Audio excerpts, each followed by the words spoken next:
Selamat siang pemirsa, saya sedang berada di acara seminar nasional pembelajaran mendalam menuju generasi berkualitas di era 5.0 bersama Bapak Menteri Pendidikan Dasar dan Menengah RI di Auditorium Lantai 4 Unisnu Jepara. Seminar Nasional Universitas Islam Nahdlatul Ulama Jepara kembali menjadi ruang kolaborasi bagi dunia pendidikan dalam menghadapi tantangan zaman.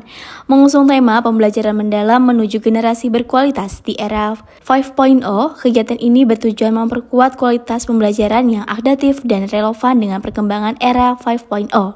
Seminar ini dihadiri oleh Kepala Sekolah SD dan SMP se-Kabupaten Jepara, para dosen Universitas Islam Nahdlatul Ulama Jepara, serta perwakilan organisasi dan lembaga kemahasiswaan di lingkungan Universitas Islam Nahdlatul Ulama Jepara. Menghadirkan Profesor Dr. Abdul Muti, MID, Menteri Pendidikan Dasar dan Menengah Republik Indonesia sebagai narasumber utama. Seminar ini diharapkan mampu menghadirkan wawasan, gagasan, serta inovasi baru dalam dunia pendidikan. Di mana posisi Indonesia sekarang dalam menghadapi pendidikan era 5.0 dibandingkan dengan negara lain, Pak? Ya, saya kira kalau kita lihat memang banyak hal yang harus kita sempurnakan, dan memang kalau dilihat dari sisi pemeringkatan, terutama kalau kita lihat dari skor PISA, memang kita belum mencapai kondisi yang ideal sebagaimana yang kita harapkan.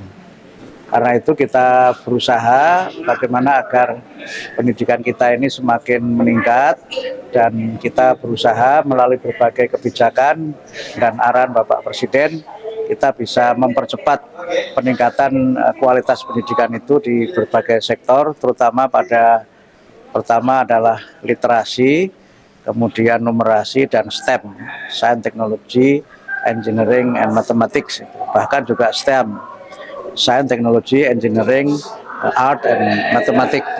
Memang masih banyak harus kita lakukan untuk mengejar ketertinggalan kita dengan negara-negara lain. Baik, Pak. Nah, bagaimana sih cara kita sebagai mahasiswa bisa ikut berkontribusi dalam meningkatkan kualitas pendidikan? Yang pertama tentu belajar yang sungguh-sungguh, sudah pasti itu ya. Kemudian yang kedua, pendidikan kita ini memang harus berorientasi ke masa depan. Orientasi masa depan itu tidak harus selalu orientasi pasar kerja, tidak harus selalu orientasi market, tetapi orientasi kemandirian dan relevansi pendidikan itu dengan berbagai perubahan yang terjadi di masa depan. Sehingga dalam konteks ini para mahasiswa perlu tidak hanya belajar pengetahuan atau ilmu yang sesuai dengan bidang keahliannya, tapi juga perlu memperkuat kemampuan-kemampuan di bidang non-akademik.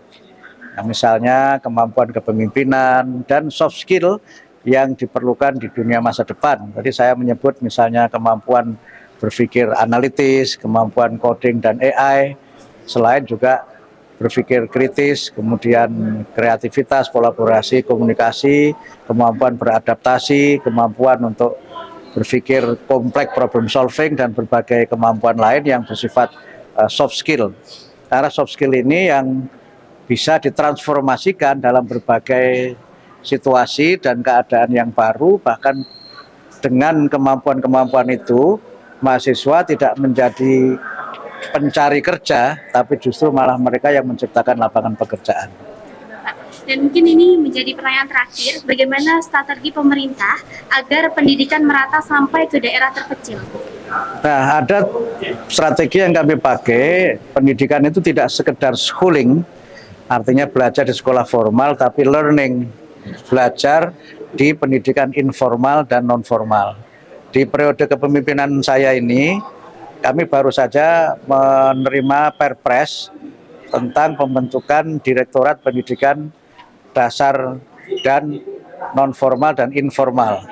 Nah, pendidikan non-formal informal itu adalah pendidikan yang berbasis masyarakat, seperti pendidikan di keluarga, pendidikan berbasis tempat ibadah, pendidikan misalnya ini kesetaraan, atau juga pembelajaran jarak jauh, distance learning, kemudian juga sekolah terbuka, dan juga community based learning, komunitas-komunitas belajar. Sehingga Dengan pendekatan seperti itu, kami harapkan semua anak Indonesia berkesempatan memperoleh pendidikan yang bermutu, karena itu adalah hak konstitusional warga negara yang memang harus kita penuhi secara bertahap sesuai dengan kemampuan kita.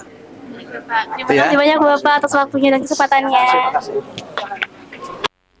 Melalui seminar nasional ini diharapkan lahir gagasan, kolaborasi, dan semangat baru dalam meningkatkan kualitas pembelajaran di era 5.0. Saya Uliana Umifah, KPI TV melaporkan.